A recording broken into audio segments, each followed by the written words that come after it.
Hey guys, welcome to Efarms Media. And if you are a returning subscriber, thank you so much. And if you're new here, welcome to the show. This is Efarms, and here on Efarms, we always passionate about agriculture, and we share everything concerning agriculture, from the head to toe, from the animals to to the farm. So today here on the show, I'm introducing Animals Pod. Animals Pod is going to be a platform here on Efarms where we will be talking about our animals. We want to build a better communications with our animals, from the management, from birth. Actually, yeah, from birth, from the start. when the calf is young, we want to get skills. We want to know. Anyway, today we are here in Egerton University, and we are doing something different. We are here today to collect skills, to collect fresh minds. We came to meet one of our own, and he's here also to share what he knows and to share his experience with us. So, Mr. Simon, welcome so much. Welcome to the show. Please tell us more about yourself, what you do, and how you are. Yes, thank you very much. As it has been said, my name is Simon Derito. Yes. I am a fourth-year student pursuing a bachelor's in veterinary medicine and surgery, and also happen to be one of the student leaders here in Egerton University. Oh, wow. I'm happy to be here in this platform to share more knowledge about how we can rear a calf to make a good cow. Yeah, exactly. So today we are talking about actually the dairy farming and the beef production. So how do we start? Let's say I'm starting my own farm, and I have bought a young calf that's just it's from weaning. It's separated with the mother. I think it's separation. It happens around what age? Around 3 months. 3 months, yeah. Okay, so from that stage where it's no longer feeding on colostrum milk, is it? Yeah. Okay. Actually, colostrum milk is the milk, to the viewers who don't know. Yeah, colostrum feeding is the milk separated, secreted from the cow when it has just given birth. Yes. So that milk, I think they say it contains a lot of proteins. Yeah. Yeah. A lot of like 7 times the proteins of the normal milk. Yeah. Okay. Wow. I think also as humans we should try this. we should really try. Like the milk. If it's 7 times the proteins, then that is really good. So after that colostrum feeding, yes, what next? What stages should a farmer take for a better development of the calf? So thank you very much. Yes. Efarms. Yeah, I think today we are going to discuss about how we can rear a calf. Yes. So that it transitions to be a highly productive cow. Mm-hmm. So, and I think I'm going to begin once the calf is born. Okay. What happens next? So once a calf is born, yes, then the owner or the farmer is supposed to make sure that the calf is breathing well. Okay. And this happens through the clearing of the mucus from the nostrils and the mouth, and ensuring that this calf is now breathing and it has transitioned to the next life. That is after birth. Yeah, after birth. Okay. Yeah. Now, once the calf is born, The calf are usually a class of animals that we call ungulates, and therefore they tend to start their activities in their very early age. Okay, because they were basically wild animals that were domesticated. Oh yes, yeah. And therefore, once the calf is born, you should ensure that this calf feeds on enough colostrum, yes, especially during the first 6 hours. Okay. Yeah. The reason for the feeding of the colostrum, as you have just said, is because the colostrum is very high in proteins, yeah, and also it contains some antibodies that we call immunoglobulins. Oh, okay. Oh, yes. These antibodies, yes, they help to boost the immunity of the calf once it is born. Okay. So, once the calf is born, you should make sure that it feeds this colostrum at an early age, because at that time, the gut of that animal, or rather the stomach, has got some small pores. Yani mashimo. Okay. The holes. Yeah, some holes or some pores in the gut. And the reason for feeding during the first 6 hours is that during those hours, these pores are very open, and they actively take in the antibodies or immunoglobulins, or the process of digestion. Okay. So it is important that once a farmer gets the calf, you make sure that that calf has fed enough colostrum, especially during the first 6 to 12 hours. Okay. Yeah. Wow. So, after that, maybe you'll find in a situation whereby a calf is born, and maybe the calf was born when the mother had difficulty in calving, and therefore the calf looks weak. Okay. Or even or maybe the cow was not fed well during the period of pregnancy, and therefore the calf that has been born becomes weak. So you'll find that this calf will not be very fast or very quick to wake up and go take the milk. So in that kind of circumstances, you have to milk the colostrum for the calf. Then you do the bottle feeding for the next hours, like the nipple feeding. The nipple feeding in case the calf is weak. Okay. Yeah, because we usually say that the productivity of the cow will be determined by how you treated the calf. Exactly. So in case your calf skips the stage of the colostrum milk, it is not going to get these antibodies, and therefore it will be highly prone or susceptible to very many infections. Yes. One of the other thing that you do immediately after the birth of the calf is, of course, the disinfection of the umbilicus. That is the umbilical cord.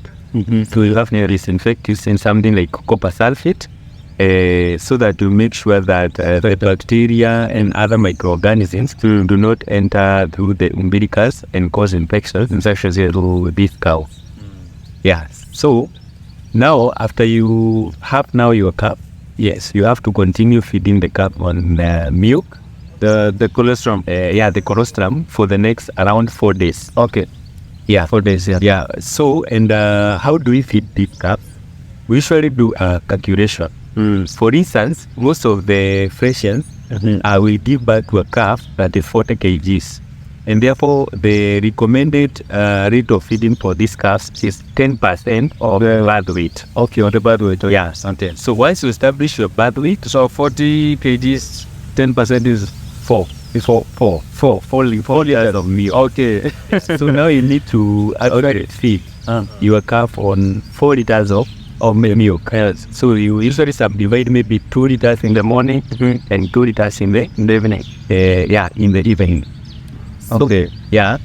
So now, once you have fed your calf, there are some farms that are so much into dairy production, and therefore you find that the farmer will either choose to continue feeding the calf on the cow's milk after day 4, or will go for a milk replacer. So once the farmer goes for a milk replacer, he's going to sell the other milk in the dairy.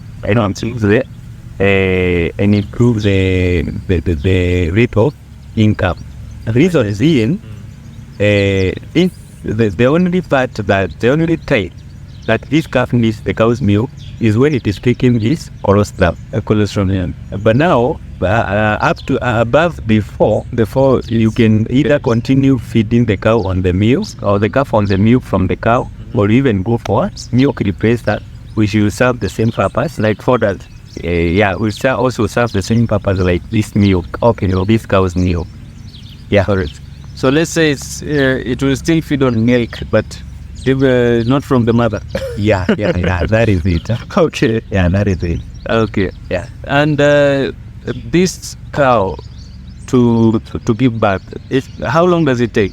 It takes around, it's actually 9 months, just like, around 272 to 73. Okay. With a plus or minus maybe a week. It's okay. Yeah. So this is let's say it's a huge investment. Yeah, it's a huge investment. It's a long term, let's say. Yeah, it's a long term. Yeah. Okay. Yeah. So now, once now you have your calf after day 4, yes, then you are going to continue feeding this calf. But sometimes you're going to continue feeding this calf on the either milk or the milk replacer. Yes. But sometimes we usually encourage farmers to make these calves get used to supplements and fodder at an early age so as to facilitate the rumen development. Okay. Yeah, because once the calf is born, the rumen is not well developed. And that is why the feeds of milk, which has undergoes the same digestion that we undergo as humans. But at the time, we need these calves to develop the rumen so that you can start feeding these cows the fodder. The lumen is the digestive system, right? Yeah, it is part of the 4 chambers of the stomach, whereby we have the rumen, we have the omasum, we have the abomasum, which is the true stomach that resembles our stomach. By the way, we also have the reticulum. But I saw a diagram of the cow. The cow's stomach is actually same as human. Kind of. At the early age, that is the only time there is a comparison, because it digests milk, that is protein, using the true stomach, that is the abomasum that we also use as humans. But now, as time progresses, now a cow will have 4 chambers of stomach, and then the human will be left with 1. Exactly. At another age. Yes. Yeah. Wow. Yeah. So now we have come to here. I think it's almost from day 4. Yeah. We have given it subsidiaries, like the subsidiary milk. Yeah. So now, when do we dehorn? When do we vaccinate? When do we castrate? Yeah. So thank you very much. Yes. I'm going to continue as we answer those questions. So now, after you are day 4, we have said that you're feeding your cow on this milk, list of milks. But now you're going to include some concentrate, like calf pellets, inside the milk. So, for example, you can take just a 1/4 kg of some calf pellets, then you introduce into the cow. Okay, during maybe during the 2nd week, the 3rd week, 4th week, you just keep increasing the rate of concentrate, maybe to a certain level of 1 kg. Yes.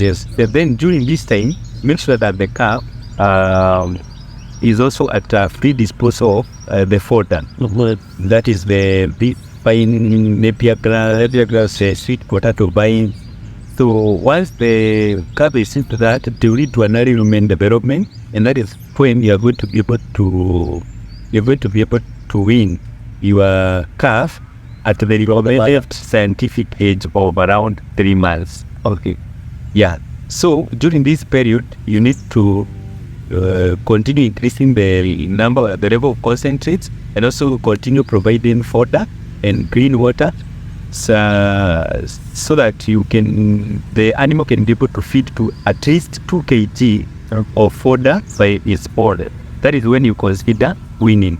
So weaning is that transition from the liquid part of feed now to the solid part of feed. Okay. And it is usually done gradually. And we have seen that a good farmer will be have succeeded to wean his animal at around 3 months. 3 months. Yeah, this weaning being is usually done gradually. So then you find yourself at around week 7 to around week 9, that is around 2 months. You will start now reducing the number of the level of milk that you are feeding, or the number of liters, maybe from 4 to 3. Then as the cow continues, or as the calf continues to know how to feed on fodder, then you are going to start reducing the rate of feeding of the milk. Maybe you feed today in the morning, you don't feed in the evening, then tomorrow you are going to feed the milk. That is now the process of weaning. Here you do gradually, then you find yourself that you have fed the milk today, then you skip 2 days, then you give the other day. So until now, this cow will be in a position, to feed more than 2 kg of fodder on its own. And that is how you're going to succeed to wean the calf at around 3 months. So in between is when you do some of these activities like dehorning. Okay. Yeah. So there are very many methods of. I've seen dehorning. There are like 3 methods, I think. Yeah. The electrical burner. Yeah. And there's something they tie on the horn. It's a rubber band. Yeah. Okay. I have the names, but I'm still loading. Yeah. So so there's this method of, but I think I would prefer the electric burner. I think it's it's less effective. Yeah. There's also another method that most farmers are not aware. Okay, that is a bit less traumatic. Okay, because now as veterinarians, we are now moving into the scope of animal welfare, into a world where now the animal well-being matters. And therefore now, as we perform these activities, we don't want to expose our animals to a lot of trauma. So there's a method known as dehorning paste. A dehorning paste that you can buy in an agrovet. So like a chemical? Yeah, it's a chemical. It contains, I think, around calcium oxide. Okay, so you're going to apply at the base of the horn back. Because at this time, maybe around 1 month, these horns will not have protruded. And therefore, once you apply this paste, it is going to kill some of these cells, the horn-producing cells. And therefore, you find that now in the future, the calf will not be in a position to throw it on here. But as you have seen, there are other methods like that budding, whereby you use a hot metal or even an electrical one to destroy those horn buds and the horn producing cells. Then there is the other method that we usually do when the hoofs are overgrown, whereby now we use the giggle wire to cut the horns. But that's more dangerous, and therefore, as a person who is in the dairy sector, I would prefer the RG one and using the piston method because it will be less traumatic. The animal will not be stressed, and therefore the rate of growth will be okay. And I also prefer the younger the better. Yeah, the younger the better. So now, after we have weaned our cow, we have weaned now our calf, we are going to give it a new name. Now we are going to call it a heifer, because now we want to prepare it to grow well, so that it can be served, then so that it can become pregnant, and now later transition to that cow that we want to be a high-producing cow. Yes. So after, it is the process of raising a heifer is very important, and also the process of raising a calf is very critical towards the outcome.